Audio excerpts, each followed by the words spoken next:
हिंदवी स्वराज्याचे सरसंस्थापक छत्रपती शिवरायांना मानाचा मुजरा करतो। भारतीय राज्यघटनेचे शिल्पकार भारतरत्न डॉक्टर बाबासाहेब आंबेडकर यांना मानवंदना अर्पित करतो, ज्यांच्या हस्ते आज हा सन्मान मला प्राप्त झाला आहे। ते भारताचे वैश्विक राजदूत, global ambassador for peace, harmony and culture, art of लिव्हिंगचे प्रणेते आणि करोडो लोकांच्या जीवनामध्ये ज्यांनी सकारात्मक परिवर्तन घडवलं असे परमपूज्य गुरुदेव श्री श्री रविशंकरजी यांच्याही चरणी नतमस्तक होतो। मंचावर उपस्थित असलेले माझे सहकारी मंगलप्रभात लोढाजी, राहुल नार्वेकरजी, महाराष्ट्रातील ज्येष्ठ संपादक असलेले विजय बाविस्करजी, विवेक गिरधारेजी, सरिता कौशिक, निलेश खरे, आपल्या मराठी पत्रकार संघाचे प्रदेशाध्यक्ष आणि या कार्यक्रमाची संकल्पना ज्यांनी अंमलात आणली ते श्री किरण जोशी, या ठिकाणी उपस्थित पत्रकार संघाचे सर्व ज्येष्ठ पदाधिकारी, या ठिकाणी उपस्थित सर्व नागरिक भगिनी आणि बंधूंनो, आज मला थोडं अवघडल्यासारखं होत आहे की नुकतंच गुरुदेवांनी या ठिकाणी माझा सत्कार केलेला आहे आणि आता त्या सत्काराला उत्तर देण्याकरता मी उपस्थित झालेलो आहे। खरं तर माझ्या जीवनामध्ये इतकी पदं मी भूषवली, पण प्रत्येक पदावर गेल्यानंतर सत्काराची किंवा पुरस्काराची वेळ आली तर मी सातत्याने टाळत आलो। फार कमी पुरस्कार मी स्वीकारले, सत्कार तर नगण्य स्वीकारले। याचं कारण एक गोष्ट मी शिकलो की आपण ज्यावेळेस स्वतःला असं वाटेल की आपल्या हातून सत्कार्य झालंय, त्यावेळी सत्कार स्वीकारला पाहिजे। आणि अद्याप तर मी माझं कर्तव्य करतोय आणि म्हणून या गोष्टीपासनं जास्तीत जास्त दूर मी राहिलो। पण ज्या क्षणी किरणजींनी सांगितलं की तुम्हाला पुरस्कार द्यायचा आहे आणि तो गुरुदेवांच्या हस्ते द्यायचा आहे, त्या क्षणी मी नाही म्हणू शकलो नाही, कारण गुरुदेवांच्या हस्ते पुरस्कार घ्यायचा आणि अशा प्रकारचं भाग्य हे जर लाभत असेल तर त्याला कोण नाही म्हणेल। आणि म्हणून मी त्यांना तात्काळ सांगितलं की निश्चितपणे मी हा पुरस्कार स्वीकारण्याकरता येईल। मराठी पत्रकार संघाचे मी मनापासून आभार मानतो की फिनिक्स पुरस्काराकरता त्यांनी माझी निवड केली आणि आमच्या चारही संपादकांनी या ठिकाणी आपलं मनोगत दृकश्राव्य माध्यमातनं जे मांडलं त्याबद्दल त्यांचे देखील मी आभार मानतो की अगदी कमी शब्दामध्ये पण मला देखील पटेल असं वस्तुनिष्ठ या ठिकाणी माझं वर्णन त्यांनी केलं। त्यांच्या या ज्या शुभ भावना आहेत, या उत्तम भावना आहेत, त्याबद्दल मी त्यांचे अतिशय मनापासून आभार मानतो। आणि हा सोहळा गुरुदेव येत आहेत तर चांगलाच होईल हे मला माहिती होतं, पण हा इतका नीटनेटका होईल, इतका सुंदर होईल याची मात्र किरणजी मला कल्पना नव्हती। या सोहळ्याच्या मागे अतिशय कल्पकता तुम्ही या ठिकाणी खरं म्हणजे लावलेली आहे आणि विशेषतः इथल्या सर्वांना मला हे सांगितलं पाहिजे की जो आता isakal.com आहे देशातील नंबर 1 ची मराठी न्यूज वेबसाईट. प्रत्येक अपडेटसाठी isakal.com ला नक्की भेट द्या. ऑडिओ बुक आहे हे मलाही सरप्राईज आहे. मलाही हे माहिती नव्हतं की अशा प्रकारचं ऑडिओ बुक या ठिकाणी प्रकाशित केलं जाणार आहे. त्यामुळे मी खरोखर आपले अतिशय मनापासून आभार मानतो की अशा प्रकारचं एक अतिशय सुंदर असं ऑडिओ बुक आपण तयार केलं आणि अनेक नामवंत लोक एका मंचावर असताना कार्यक्रम कसा आटोपशीर होऊ शकतो याचे उत्तम उदाहरण म्हणजे हा कार्यक्रम आहे. हे मात्र या ठिकाणी आपण सगळ्यांनी मान्य केलं पाहिजे. खरं तर मी गमतीने आमच्या केतनला असं म्हणालो की केतन मला पुरस्कार का मिळाला तुला माहिती आहे? मला का? मी म्हटलं पहिल्यांदा जेव्हा मी मुख्यमंत्री झालो होतो त्याही वेळी त्याच्या आधीच्या 3 वर्षाचे पत्रकारांचे पुरस्कार बाकी होते. त्यामुळे ते 3 वर्षाचे आणि माझ्या काळातले असे सगळे पुरस्कार पत्रकारांना मी दिले. आणि आता पुन्हा मुख्यमंत्री झालो तर लक्षात आलं की गेल्या 5 वर्षातले पुरस्कार बाकी आहेत. त्याची घोषणा केली आणि तेही पुरस्कार मी देणार आहे.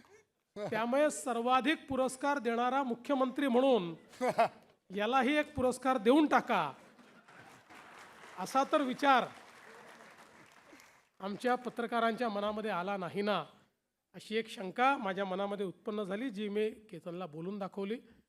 पण मला हे माहिती आहे की निश्चितपणे अतिशय चांगल्या भावनेनं हा सोहळा या ठिकाणी जो आहे तो आयोजित करण्यात आलेला आहे. आणि शेवटी आपण लोकशाहीमध्ये माध्यमांना लोकशाहीचं चौथं अंग समजलेलं आहे. हे अदृश्य अशा प्रकारचं अंग आहे पण हे अतिशय महत्त्वाचं अंग आहे. आणि आपल्या लोकशाहीमध्ये सत्ता जी आहे ती पथभ्रष्ट होऊ नये, सत्ता ही अंध होऊ नये याकरता एक अंकुश म्हणून आपलं माध्यमं त्या ठिकाणी काम करतात. आणि मला असं वाटतं की पत्रकारांचं आणि राजकारण्यांचं जे नातं आहे हे एक वेगळ्या प्रकारचं नातं आहे. प्रसंगी टीका करणारं, प्रसंगी संबंध ठेवणारं अशा सगळ्या प्रकारचं हे नातं आहे. एक काळ मी बघितलेला आहे कारण आता मलाही राजकारणात 30 पेक्षा जास्त वर्ष झाली. 25-26 वर्ष तर मी विधानसभेमध्ये आहे. त्याच्या आधी मी 7-8 वर्ष नगरसेवक होतो, महापौर होतो. तर या सगळ्या काळामध्ये मला असं वाटतं की अलीकडच्या 5-7-8 वर्षामध्ये राजकारण्यांकरता आणि पत्रकारांकरताही सगळ्या गोष्टी चॅलेंजिंग झाल्या आहेत. एक काळ मी बघितलेला आहे की ज्या काळामध्ये पत्रकार कठोर टीका ही राजकारण्यांवर करू शकत होते, करत होते आणि त्यानंतर त्याच राजकारण्यांसोबत चहाही पिऊ शकत होते, जेवणही करू शकत होते आणि त्यांना सांगूही शकत होते, त्यांच्याशी चर्चाही करू शकत होते. आता मला भीती आहे की आज हा कार्यक्रम तुम्ही घेतल्यानंतर हे जे मंचावरचे पत्रकार आहे उद्या तरी कोणीतरी सकाळी उठून बोलणार की हे तर आता सरकारच्या गटामध्ये गेले, आता हे सरकारी पत्रकार झाले, आता हे मुख्यमंत्र्यांचे पत्रकार झाले. मला असं वाटतं की लोकशाहीमध्ये अशा प्रकारची भावना ठेवणं हे अतिशय चूक आहे. कारण पत्रकार आणि राजकारणी एकमेकाच्या विरोधातले नाही आहेत. ही लोकशाहीचे स्तंभ म्हणजे लोकशाहीची चाकं आहेत आणि दोन्ही चाकांनी एकमेकाला सावरायचं आहे, दोन्ही चाकांनी एकमेकासोबत चालायचं आहे. आणि कुठलंही चाक हे जर वेगळ्या मार्गाने जात असेल तर त्याला मार्गावर आणण्याचं काम हे लोकशाहीमध्ये आपल्याला करायचं आहे. आणि म्हणून मला असं वाटतं की कुठेतरी ही जी भावना आहे की एखाद्या पत्रकाराने एखाद्याबद्दल चांगलं म्हटलं की तो त्या व्यक्तीचा झाला, त्या गटाचा झाला, किंवा केवळ टीकाच करायची म्हणजे तुम्ही तटस्थ पत्रकार होता, अशा प्रकारची जी भावना आहे या दोन्ही भावना मला असं वाटतं अतिशय चुकीच्या आहेत. शेवटी लोकशाहीमध्ये राजकारण्यांनी आपलं काम करायचं असतं, पत्रकारांनी आपलं काम करायचं असतं आणि दोघांचंही काम हे लोकशाहीला प्रगल्भ करणारं असलं पाहिजे, एवढंच त्या ठिकाणी पाहायचं असतं. आणि म्हणूनच मगाशी निलेश जे म्हणाले त्याप्रमाणे मी नेहमी सगळ्या संपादकांशी, पत्रकारांशी बोलताना सांगत असतो की तुम्हाला पाहिजे तेवढी टीका आमच्यावर करा, आमची काही अडचण नाही आहे, फक्त आमची बाजू पण सोबत मांडा. तुम्हाला ज्या वेळेस आमची बाजू पाहिजे आम्ही ती बाजू देऊ. एखादी गोष्ट आमची चुकत असेल तर ती तुम्ही दिवसभर दाखवली तरी हरकत नाही, एका छोट्या खिडकीत आमचं पण काय मत आहे तेवढं दाखवलं की आम्ही त्या ठिकाणी पूर्णपणे समाधानी आहोत. आणि मला असं वाटतं की लोकशाहीमध्ये हे अतिशय एक प्रगल्भ अशा प्रकारचं दृश्य असेल की दोन्ही बाजू या लोकशाहीमध्ये समोर आलेल्या आहेत. आज खरं म्हणजे या निमित्ताने मी पुन्हा एकदा पत्रकार संघाला सांगू इच्छितो की तुमच्या स्वातंत्र्याला कुठलीही बाधा न आणता पत्रकारांकरता जे जे चांगलं करता येईल ते करण्याचा प्रयत्न आमचं सरकार निश्चितपणे करेल. कारण आज आमचे जे माध्यम आहेत, माध्यमांचे प्रतिनिधी आहेत, माध्यमांचे संपादक आहेत, सगळ्यांसमोर खूप आव्हान आहेत. समाजामध्ये इतकी सगळी कामं करत असताना ते आणि त्यांचे परिवार वेगवेगळ्या आव्हानांचा सामना करत असतात. अनेक वेळा दिवस रस्त्यावर राहणारे पत्रकार हे कुठे राहतात याचीही कोणाला कल्पना नसते, त्यांची अवस्था काय आहे हे देखील माहिती नसतं. आता तर आपलं जे अतिशय कॉम्पिटिंग अशा प्रकारचं जग आहे त्या जगामध्ये मला असं वाटतं की शेवटी पत्रकारिता ही पण कठीण झालेली आहे. कारण एखादं माध्यम चालवणं याचे देखील अनेक आव्हानं आहेत. विशेषतः कोविडनंतर तर ती आव्हानं वाढलेली आहेत. आणि म्हणून अशा परिस्थितीमध्ये हा स्तंभ मजबूत राहायला पाहिजे, याकरता सरकारने देखील या सगळ्या समूहाच्या पाठीशी उभं राहणं हे गरजेचं आहे. आणि म्हणूनच मागच्या काळामध्ये मी प्रयत्न केला, मग काही हाऊसिंगचे विषय असतील, काही पेन्शनचे विषय असतील, काही आरोग्याचे विषय असतील, ते कसे मार्गी लावता येतील, अजून खूप विषय बाकी आहेत आणि ते पूर्ण केले पाहिजे या मताचा मी आहे. त्यामुळे माझा सत्कार केला म्हणून नाही, तुम्ही सत्कार नसताही केला तरी देखील हे जे विषय आहेत हे मार्गी लावण्याचा प्रयत्न हा मी निश्चितपणे केला असता. खरं म्हणजे संपूर्ण माझ्या राजकीय आयुष्यामध्ये मी मगाशी देखील बोललो, दोनच गोष्टी मला इथपर्यंत घेऊन आल्या. पहिली गोष्ट म्हणजे पेशन्स. आणि तुम्हाला सिक्रेट सांगतो की मी चिडलेलो आहे असं जर तुमच्या लक्षात आलं तर तुम्ही हे समजून घ्या की मला भूक लागली आहे. मी भूक लागली तेव्हाच चिडतो. मला काही खायला दिलं तर मी शांत होतो, बाकी मला फारसा राग काही येत नाही. आणि हा जो काही पेशन्स आहे तो पेशन्स आणि दुसरी सकारात्मकता. मला भेटलेल्या प्रत्येक व्यक्तीमध्ये काहीतरी चांगलं आहे हे पाहण्याचा प्रयत्न मी करतो. आणि कुठलंही काम माझ्याकडे आलं, काही कामं होतील, काही होणार नाही, पण सकारात्मकतेनं ती कामं करण्याचा प्रयत्न करतो. आणि म्हणूनच म्हणजे तुम्ही फिनिक्स नाव दिलं तर म्हणजे मी काही राखेतनं उभा झालो नाही, पण अनेक वेळा लोकांना असं वाटलं की माझी राख होते आहे आणि तेवढ्यात मी आपली भरारी घेतली.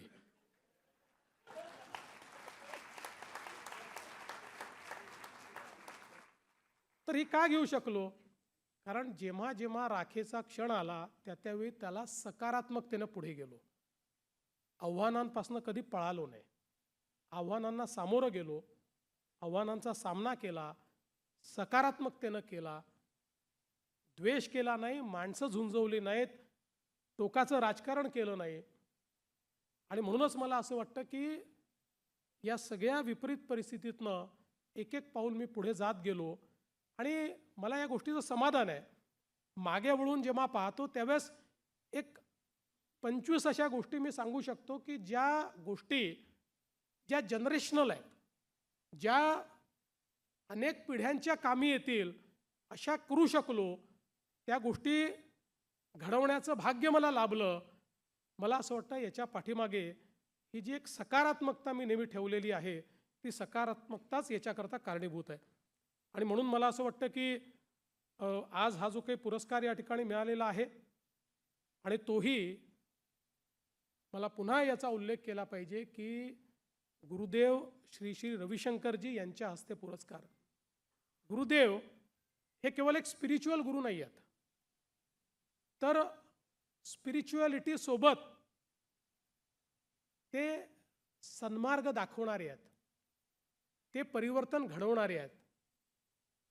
लाखो लोकांच्या जीवनात तर परिवर्तन त्यांनी घडवलंच आहे, पण आज समाजातला जो शेवटचा व्यक्ती आहे, जो दुःखी आहे, जो पीडित आहे, त्याच्याही जीवनात परिवर्तन घडवणारे गुरुजी आहेत.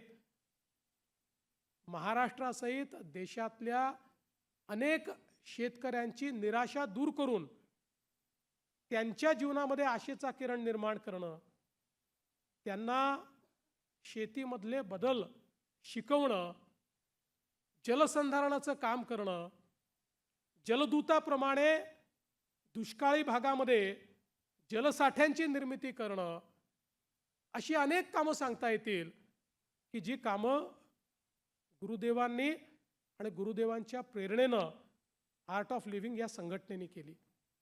ज्यावेळी आम्ही जलयुक्त शिवारसारखी योजना सुरू केली आणि जी महाराष्ट्रामध्ये एक ट्रान्सफॉर्मेटिव्ह योजना म्हणून 20,000 गावांचं परिवर्तन घडवणारी योजना ही जलयुक्त शिवारसारखी योजना, ही योजना सुरू केल्यानंतर सर्वात पहिल्यांदा सरकारच्या मदतीला कोणी आलं असेल तर आर्ट ऑफ लिव्हिंग त्या ठिकाणी पुढे आली.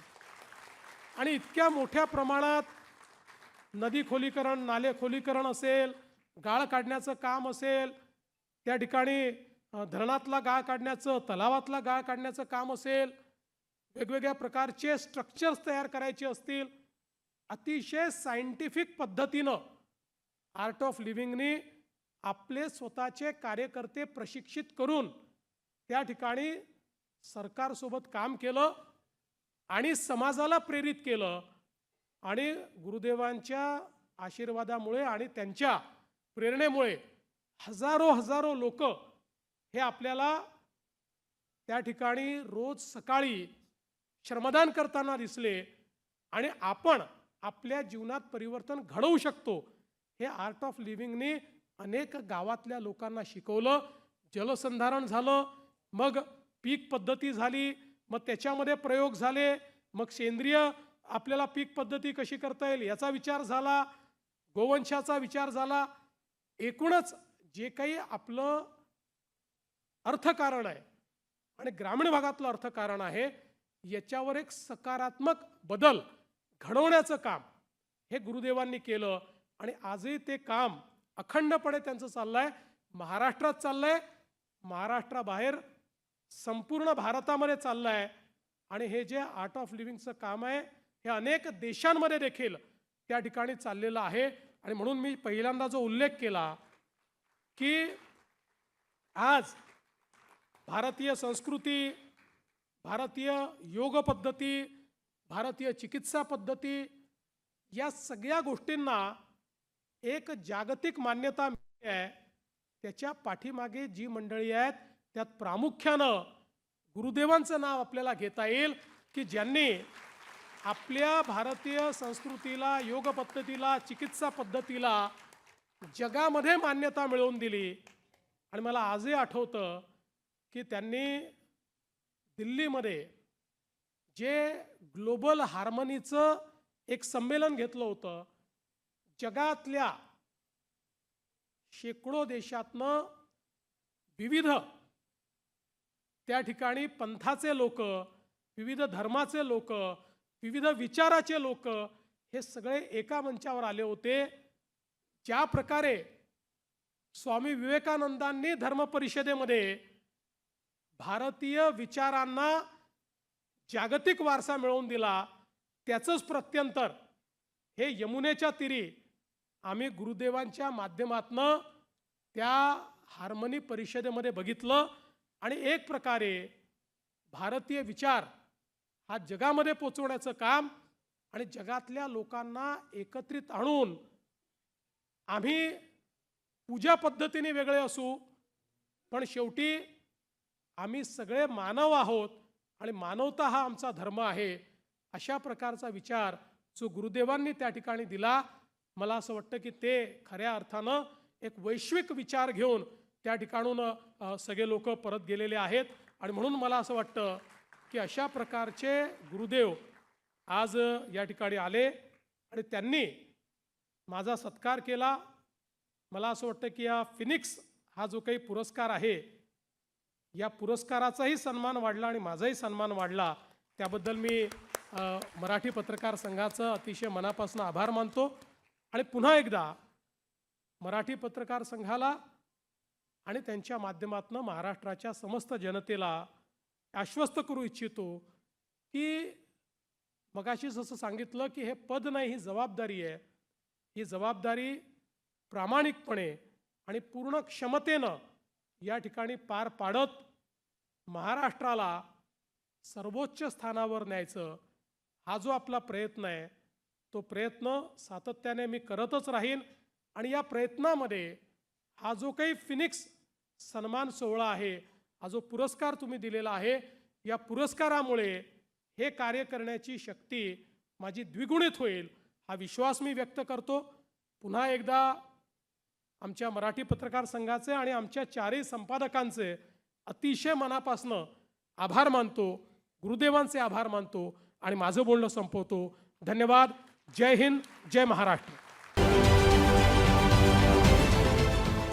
देश विदेशातील प्रत्येक घडामोडींचे लाईव्ह अपडेट मिळवण्यासाठी आता साम टीव्हीच्या सर्व सोशल मीडिया प्लॅटफॉर्मला लाईक, फॉलो आणि सबस्क्राईब करा. तसंच सर्व नोटिफिकेशनसाठी बेल आयकॉन प्रेस करायला विसरू नका.